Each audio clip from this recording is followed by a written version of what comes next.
उसे अपनी गलतियां करने दो, उसे अपनी चीज़ें करने दो, लेकिन मैं आशा करता हूं कि भविष्य में वह एक पेशेवर खिलाड़ी बन सके।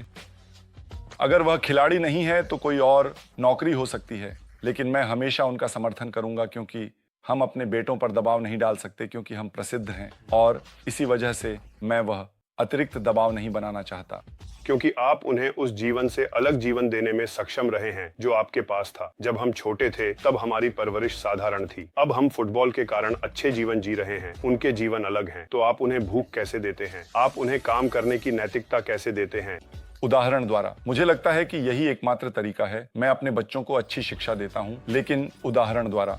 मुझे लगता है कि यह उन्हें सिखाने और आपको मेरी सलाह, मेरा ज्ञान, मेरा अनुभव देने का सबसे अच्छा तरीका है। देखिए, यह सच है, जब आप सच कहते हैं तो कुछ होता है। हंसी। हाँ हाँ हाँ, आप देख रहे हैं, मुख्य आदमी 5 चैंपियंस लीग, वे सच कहते हैं। सुनो, मैं झूठ नहीं बोलता। नहीं, ये सच है, ये सच है, आप देख रहे हैं।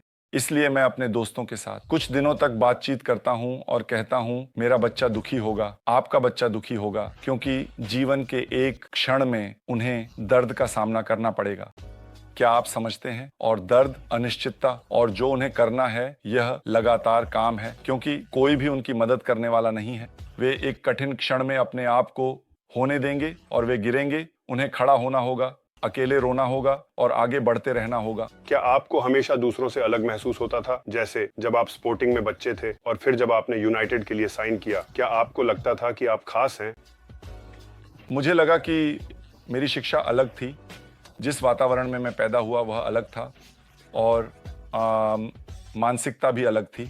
लेकिन अगर आप मुझसे पूछें तो मैं नहीं जानता कि क्यों। मैं नहीं जानता कि हम क्यों, क्योंकि मुझे लगता है कि सभी मानव बीइंग्स में कुछ ना कुछ प्रतिभा होती है और हम किसी न किसी तरीके से अद्वितीय हैं, हम विशेष हैं। और मैं यह नहीं कह रहा कि मैं आपसे या उससे अधिक विशेष हूँ। मैं अलग था और मैंने अपने प्रतियोगिताओं के लिए अपने परिवार की मदद और करीबी दोस्तों का लाभ उठाया, जो हमेशा आसपास होते हैं। ये आखिरी सवाल है, एक और सवाल।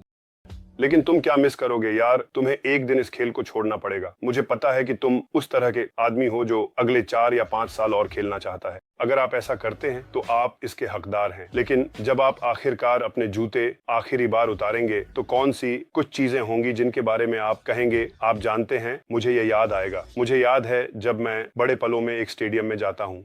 मुझे लगता है कि मुझे यह कमी महसूस नहीं होगी। मुझे गोल करने का जो एड्रेनालिन मिलता है वह नहीं होगा, या नर्वस होने का अनुभव नहीं होगा। मुझे लगता है कि मुझे यह कमी महसूस होगी।